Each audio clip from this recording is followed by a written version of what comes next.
От всей души я от себя лично и от лица Астраханской региональной общественной молодежной организации Центр нагайской культуры ЕДГ и от всех нагайцев Астраханской области приветствую организаторов, участников и гостей сегодняшнего очень значимого мероприятия, как для нагайского народа, так и в целом и для всего литературного мира, посвященное одному из основоположников современной нагайской литературы Суюну Имамалиевичу Капаеву.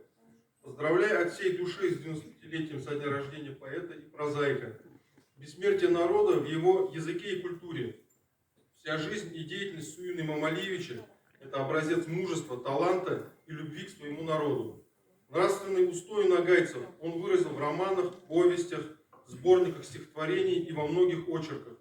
Суюн Имамалиевич внес неоценимый вклад в развитие нагайской литературы. В Астраханском регионе с удовольствием и с большим интересом изучают в школах, наслаждаются чтением принадлежащих ему сборников стихов, прозы, таких как «Переправа», «Степь проснулась», «Горный родник», «Теплый ветер» и многие другие.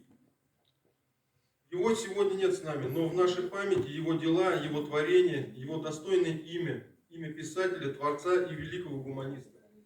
Творчество Суюна Имамалиевича вечно, ибо его герои учат нас жить, любить родную землю, заботиться о своем малочисленном народе и благополучии родного очага. Нагайцы внесли большой вклад в культуру, обычаи других этносов. Если мы потеряем историю нашего славного народа, многострадального во всех отношениях, мы потеряем огромный пласт истории Евразии и мира. Но мы знаем свою нагайскую идентичность, самобытность и стремимся ее сохранить, развивать, опираясь и руководствуясь великими трудами наших высоких деятелей науки, истории, культуры и литературы. Меня, как президента Центра нагайской культуры ЕДГ, волнует следующее. В мире немало разбросанных, разделенных народов. Каким-то народам история благоволит, а каких-то, наоборот, перемалывает. История нагайцев на протяжении последних 2 веков – это история практически полного уничтожения народа.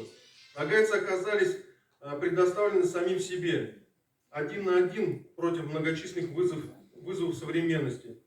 Наш мир может исчезнуть на глазах. Раздробленность, разбазаривание культуры, фальсификация, заимствование истории, сложное экономическое положение привели к тому, что многие нагайцы перестают верить в светлое будущее. Но я призываю с упорством и решимостью реагировать на удары судьбы. Для сохранения нагайского мира необходимо множество условий. Одним из главных – сохранение человеческой инициативы. Сейчас она направлена на выживание, но ее легко направить на созидание. Главное – не растратить инициативу и энтузиазм. Именно такие мероприятия, как сегодняшние, налаживают мосты дружбы, единения, обмен опытом между нагайцами разных регионов нашей многонациональной России.